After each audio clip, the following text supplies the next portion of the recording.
ಹಕ್ಕುಪತ್ರಕ್ಕೋಸ್ಕರ ಹೋರಾಟ ಮಾಡಿದಂಥ ನಾವೆಲ್ಲರೂ ಕೂಡ ಭಾರತೀಯ ಜನತಾ ಪಾರ್ಟಿಯ ನೇತೃತ್ವದಲ್ಲಿ ಹಕ್ಕುಪತ್ರ ಕೊಡಬೇಕು, ಹಕ್ಕುಪತ್ರ ಕೊಡಬೇಕು, ಮೂಲಸೌಕರ್ಯ ಕೊಡಬೇಕು ಅಂತೇಳಿ ಹೋರಾಟಗಳೆಲ್ಲ ಅನೇಕ ವರ್ಷ ಮಾಡಿದೆ. ಅದರ ಪರಿಣಾಮ ಎಲ್ಲೋ ಒಂದು ಕಡೆಗೆ ನಮ್ಮ ಸದಾನಂದ ಗೌಡರು ಮುಖ್ಯಮಂತ್ರಿಗಳಾದಂಥ ಸಂದರ್ಭದಲ್ಲಿ ಶಿವಮೊಗ್ಗದೊಳಗೆ ಹಕ್ಕುಪತ್ರ ವಿತರಣೆ ಕಾರ್ಯಕ್ರಮ ನಾವು ಮಾಡಿದ್ವಿ. ಅದಕ್ಕೆ ಮುಂದೆ ಬಂದಂಥ ಸರ್ಕಾರ ಅದನ್ನು ತಡೆ ಹೊಡ್ತು, ಸರಿ ಇಲ್ಲ ಇದು ಅಂತೇಳಿ. ಹಾಗಾಗಿ ಹಕ್ಕುಪತ್ರ ಕೊಟ್ಟಿದ್ದರು, ಹಕ್ಕುಪತ್ರ ಅವ್ರು ಇಟ್ಕೊಂಡಿದ್ರು ಕೂಡ ಅವರು ಅದಕ್ಕೆ ವಾರಸ್ದಾರ ಆಗಿರಲಿಲ್ಲ. ಏನೋ ಟೆಕ್ನಿಕಲ್ ಪ್ರಾಬ್ಲಮನ್ನು ಹೇಳಿ ಅದನ್ನು ಸ್ಟಾಪ್ ಮಾಡಿಬಿಟ್ರು. ಹಕ್ಕುಪತ್ರ ಕೊಟ್ಟಿದ್ದು ಅದೇ ರಾಜ್ಯ ಸರ್ಕಾರ, ಅದೇ ಅಧಿಕಾರಿಗಳು, ಇನ್ನೊಂದು ಸರ್ಕಾರ ಬಂದಾಗಲೂ ಅದೇ ಅಧಿಕಾರಿಗಳು ಇನ್ನೇನೋ ಟೆಕ್ನಿಕಲ್ ಪ್ರಾಬ್ಲಮ್ ಹೇಳಿದ್ರು.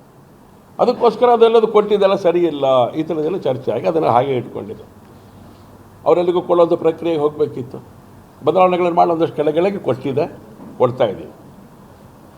ಸೊ ಇಲ್ಲಿ ಯಾರು 25, 30, 40 ವರ್ಷಗಳಿಂದ ಜೀವನ ಮಾಡ್ತಾಯಿದ್ದಾರೆ, ಅವರಿಗೊಂದು ಕಾನೂನು. ದಿಢೀರನ್ನಂಗೆ ಅಕ್ರಮವಾಗಿ ಯಾರು ಮನೆಗಳನ್ನು ಕಟ್ಕೊಂಡು ವಾಸ ಮಾಡಲಿಕ್ಕೆ ಪ್ರಾರಂಭ ಮಾಡ್ತಾರೆ, ಅವರಿಗೊಂದು ಕಾನೂನು. ವಿಚಿತ್ರವಾದಂಥ ಸರ್ಕಾರದ ಒಂದು ಆದೇಶ ಇದು. ಮೊನ್ನೆ ಕೋಗಿಲು ಆ ಜಾಗದಲ್ಲಿ ಕೋಗಿಲುಲ್ಲ ಜಾಗ ನಿಮಗೆ ಗೊತ್ತಿದೆ ಅಂತ ಅಂದ್ಕೊಂಡಿದ್ದೀನಿ, ಗೊತ್ತಿದೆ, ನೀವೆಲ್ಲ ಅದೊಂದು ಸುದ್ದಿನೂ ಕೂಡ ಮಾಡಿದ್ದೀರಿ.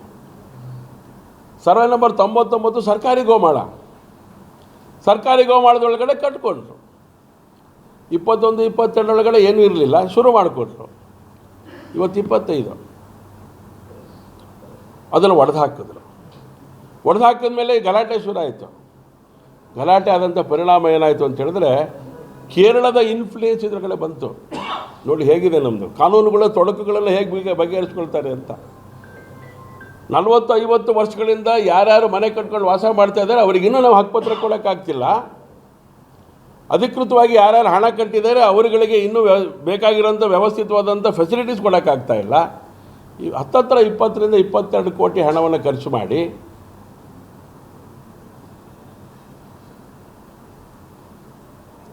ಹತ್ತತ್ರ 22-23 ಕೋಟಿ ಖರ್ಚು ಮಾಡಿ 20 ರಿಂದ 22 ಕೋಟಿ ಆ ಕೋಗಿಲು ಲೇಔಟ್ನಲ್ಲಿ ಯಾರು ಧ್ವಂಸ ಆಗಿದ್ರೋ, ಮನೆಗಳು ಹೊಡೆದಾಕಿದ್ರು, ಅಕ್ರಮವಾಗಿ ಕಟ್ಕೊಂಡಿದ್ದಾರೆ ಅಂಥೇಳಿ ಅವರಿಗೆ ಕಟ್ಟಿರೋ ಮನೆ ಕೊಡಬೇಕು ಅಂತ ಆದೇಶ ಮಾಡ್ತಾರೆ. ಬೇರೆ ಕಡೆಗೆ ರಿಹಾಬಿಲಿಟೇಷನ್ ಕಟ್ಕೊಳ್ಳೋದಲ್ಲ, ಎಲ್ಲ ಕಟ್ಟಿದ್ರು. ಅರ್ಜಿಗಳನ್ನು ಕರೆದಿದ್ವಿ ನಾವು. ಅರ್ಜಿ ಕೊಟ್ಟವರಿಗೆ, ಅರ್ಜಿ ಕರೆದವರಿಗೆ ಯಾರ್ಯಾರು ಅರ್ಜಿ ಹಾಕಿದ್ರು ಅವರಿಗಿನ್ನೂ ಕೊಡಲಿಲ್ಲ ನಾವು. ಆದರೆ ಯಾರು ಮೊನ್ನೆ ಧ್ವಂಸಕ್ಕೊಳಗಾದರೂ ಅವರಷ್ಟು ಮನೆಗಳಿಗೆ ಅಲ್ಲಿಗೆ 11,20,000 ರೂಪಾಯಿ ಒಂದೊಂದು ಮನೆಯಲ್ಲಿ. ಆ ಮನೆಗಳನ್ನು ಇಮ್ಮಿಡಿಯೇಟಾಗಿ ಅವ್ರಿಗೆ ಕೊಡುವಂಥ ಪ್ರಕ್ರಿಯೆಗೆ ಹೋಗ್ತಾರೆ ಅಂತ ಹೇಳಿದ್ರೆ ಕಾನೂನಿನ ವ್ಯವಸ್ಥೆ ಏನಾಗಾದರೆ? ಶಿವಮೊಗ್ಗದ ಉದಾಹರಣೆ ಕೊಡೋದಾದರೆ 884 ಜನಕ್ಕೆ ಇನ್ನೂ ನಾವು ಹಕ್ಕುಪತ್ರ ಕೊಡೋಕ್ಕಾಗ್ತಾನೇ ಇಲ್ಲ. ಏನು ಕಾರಣ ಹೇಳ್ತಾ ಇದ್ದೀವಿ? ಅದು ಕಟ್ಟೆ ಅಂತಿದೆ, ಕೊಡಕ್ಕೆ ಬರಲ್ಲ. ಗುಡ್ಡು ತೋಪು ಅಂತಿದೆ, ಕೊಡಕ್ಕೆ ಬರಲ್ಲ. 8 ವರ್ಷದಿಂದ ಇದು ಹೇಳ್ತಾ ಇರೋದು. ನಾವು 8 ವರ್ಷದಿಂದ ಹೋರಾಟ ಮಾಡ್ತಾ ಇದ್ದೀವಿ. ಇದಕ್ಕೆ ನ್ಯಾಯ ಸಿಗೋದೇ ಇಲ್ಲ. ಸರ್ಕಾರದ ದ್ವಂದ್ವ ಮಾನಸಿಕತೆ ಇದೆಯಲ್ಲ. ಮೊನ್ನೆ ಸಿದ್ದರಾಮಯ್ಯ ಅವ್ರು ಒಂದು ಕಡೆ ಹೇಳಿಬಿಟ್ರು, ಜಮೀರ್ ಅಹ್ಮದ್ ಒಂದು ಕಡೆ ಹೇಳಿಬಿಟ್ರು ಕೊಡಬೇಕು ಅಂಥೇಳಿ. ಕೊಡ್ತೀನಿ ಅಂತೇಳಿ ಜಮೀರ್ ಅಹ್ಮದ್ ವಸತಿ ಸಚಿವರು ಹೇಳಿದ್ರು. ಎಷ್ಟು ಕೋಟಿ? 22 ಕೋಟಿಗೆ ಸಂಬಂಧಪಟ್ಟಂಥ ಮನೆಗಳು. ನಾವೊಂದು 10 ಕೋಟಿ ಕೊಡಿ, ಇಲ್ಲಿ ನಾವು ಸಾವಿರಾರು ಜನ ಇಲ್ಲಿ ವಾಸ ಮಾಡಲಿಕ್ಕೆ ಪ್ರಾರಂಭ ಮಾಡಿದ್ದಾರೆ, ಅವ್ರು ವಿದ್ಯುದೀಕರಣ ಆಗಬೇಕು ಅಂತೇಳಿ 10 ಕೋಟಿ ಕೊಡಬೇಕು ನೀವು ಅಂತೇಳಿ ಕೊಡ್ತೀನಿ ಅಂತ ಹೇಳೋದಂಥವ್ರಿಗೆ ಇನ್ನೂ ಕೊಡೋಕ್ಕೆ ಅವ್ರ ಹತ್ರ ಹಣ ಇಲ್ಲ. ಭಿಕ್ಷೆ ಮಾಡಿದ್ದೀವಿ ಬಡವರಿಗೋಸ್ಕರ. ನಾವು ಯಾರ ಹತ್ರ? ಜಮೀರ್ ಅಹ್ಮದ್ ಹತ್ರ ಹೋಗಿ ಮನೆಗೆ ಬೇಕಾಗಿರೋಂಥ ಬೆಳಕಿಗೆ ಪರ್ಮನೆಂಟ್ ವ್ಯವಸ್ಥೆ ಮಾಡೋಕ್ಕೆ ಒಂದು 10 ಕೋಟಿ ರೂಪಾಯಿ ಕೊಡಿ ಅಂತ ಹೇಳಿದ್ರೆ ಕೊಡೋಕ್ಕಾಗಲ್ಲ ಅಂತ ಹೇಳೋದಂಥ ನಿರ್ಣಯ ಮಾಡೋಕ್ಕಾಗಲ್ಲ, ಅದು ಬೇರೆ ವ್ಯವಸ್ಥೆಗಳು ಮಾಡಬೇಕಾಗತ್ತೆ ಅಂತ ಹೇಳಿದವ್ರು ನೀವು ಏಕಾಏಕಿ ಮನೆ ಶಿಫ್ಟ್ ಮಾಡಿದ ತಕ್ಷಣ ಹಕ್ಕುಪತ್ರನೇ ಕೊಟ್ಬಿಡ್ತೀರಿ. 11,20,000 ಒಂದು ಮನೆಗೆ. ಒಬ್ಬೊಬ್ಬರಿಗೆ ಒಂದೊಂದು ಕಾನೂನು ಏನಿದು ಅಂತ ನಮಗೆ ಅರ್ಥ ಆಗದೇ ಇರೋವಂಥದ್ದು. ವೇಣುಗೋಪಾಲ್ ಹೇಳಿದ ತಕ್ಷಣ ಕೊಟ್ಬಿಡ್ತೀರಿ, ಕೇರಳದ ಮುಖ್ಯಮಂತ್ರಿ ಬೈದ ತಕ್ಷಣ ಕೊಟ್ಬಿಡ್ತೀರಿ. ಈ ರಾಜ್ಯದ ನಾಗರಿಕ ಹಣವನ್ನು ಕಟ್ಟಿ 80,000 ರೂಪಾಯಿ ಹಣವನ್ನು ಕಟ್ಟಿ, ಒಬ್ಬ SC ST ಬಂದು 50,000 ರೂಪಾಯಿನ ಕಟ್ಟಿ ಅದಕ್ಕೆ ನ್ಯಾಯ ಕೊಡಿ ಅಂತ ಹೇಳಿದರೆ ಕತೆ ಹೇಳ್ತೀರಿ. ಇಟ್ಟಿಟ್ಟು ವರ್ಷ ಜೀವನ ಮಾಡಿದ್ದೀವಿ ಅಂತ ಹೇಳಿದರೆ ಅದಕ್ಕೆ ಹಕ್ಕುಪತ್ರ ಕೊಡೋದಿಲ್ಲ ನಾವು. ಬಡವರ ಶಾಪಕ್ಕೆ ಗುರಿ ಆಗುತ್ತೆ. ಕಾಂಗ್ರೆಸ್ ಆಗಿದೆ.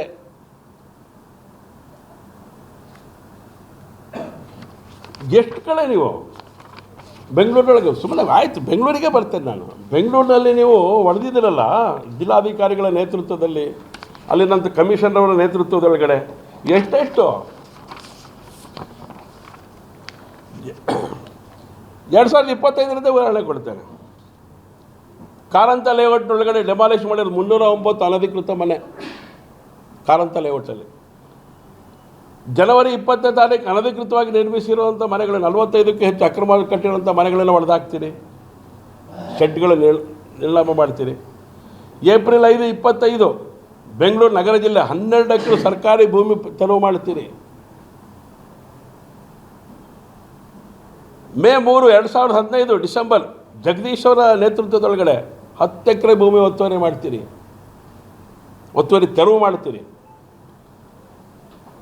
ಜೂನು GBA ಆಗೋಗ್ಬಿಟ್ಟಿತ್ತು ಅವಾಗ ಗ್ರೇಟರ್ ಬೆಂಗಳೂರು, 13 ಮನೆ ಡೆಮಾಲಿಷ್ ಆಯಿತು. ಆಗಸ್ಟ್ನಲ್ಲಿ ಆನೇಕಲ್ನ ಹತ್ರ ರಾಯಸಂದ್ರ 10 ಮನೆಗಳ ಡೆಮಾಲಿಷ್ ಆಯಿತು. ಸೆಪ್ಟೆಂಬರ್ನಲ್ಲಿ ಬೊಮ್ಮಸಂದ್ರದ ರಾಜಕಾಲುವೆ ಒತ್ತುವರಿ ತೆರವು ಶೆಡ್ಗಳ ನಿರ್ಮಾಣ, ಅದನ್ನು ತೆರವು ಮಾಡಾಯಿತು. ಡಿಸೆಂಬರ್ 20 ಕೋಗಿಲು 187 ಮನೆ ಡೆಮಾಲಿಷನ್ ಮಾಡ್ತೀರಿ. ಮೇಲ್ಗಡೆ ಏನೇನು ಒಡೆದು ಹಾಕಿದ್ದೀರಿ ಬಡವ್ರ ಮನೆಗಳನ್ನು ಅಥವಾ ಯಾರ್ದೋ ಮನೆಗಳನ್ನು ಒಡೆದು ಹಾಕಿದ್ದೀರಿ, ಅವರಿಗೆ ಯಾವುದೇ ರಿಹ್ಯಾಬಿಟೇಷನ್ ಇಲ್ಲ, ಅವರಿಗೆ ಯಾವುದೇ ರೀತಿಯ ಕನಿಕರದ ಮಾತುಗಳಿಲ್ಲ. ಅವರೆಲ್ಲರಿಗೂ ಸಾಲ ಸಂಕಟಾಗಿ ಒಡೆದು ಹಾಕ್ತೀರಿ. ₹1 ಅವ್ರಿಗೆ ಪರಿಹಾರ ಕೊಡಲ್ಲ. ಈ 187 ಯಾರು ಇವರು? ನಿಮ್ಮ ಮೊಮ್ಮಕ್ಕಳ?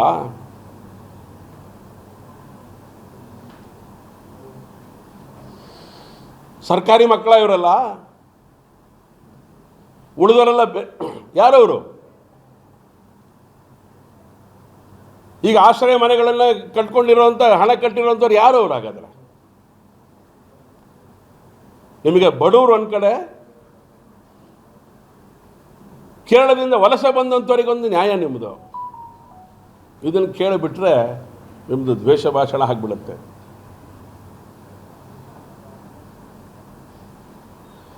KR ಪುರಂ ಸಮೀಪ 2.5 ಕೋಟಿ ಮೌಲ್ಯದ ಜಾಗವನ್ನು ವಶಪಡಿಸ್ಕೊಳ್ತಾರೆ. ಯಾರ್ಯಾರು ವಾಸ ಮಾಡ್ತಿದ್ರಲ್ಲಿ, ಯಾರೋ ಜೀವನ ಮಾಡ್ತಾ ಇದ್ರಲ್ಲ ಅಲ್ಲಿ. ಇದ್ರ ಬಗ್ಗೆ ನಮ್ಮದು ಬಹಳ ಗಂಭೀರವಾಗಿ ಆರೋಪ ಇರುವಂಥದ್ದು. ರಾಜ್ಯದಲ್ಲಿ ಯಾರ್ಯಾರು ಬಡವರು ಮನೆಗಳನ್ನು ಕಟ್ಕೊಂಡಿದ್ದಾರೆ ಅವರಿಗೆಲ್ಲ ಹಕ್ಕುಪತ್ರ ಕೊಡಬೇಕು, ಅವ್ರ ಜೀವನಕ್ಕೆ ನೆಮ್ಮದಿಯನ್ನು ಕೊಡಬೇಕು ನೀವು.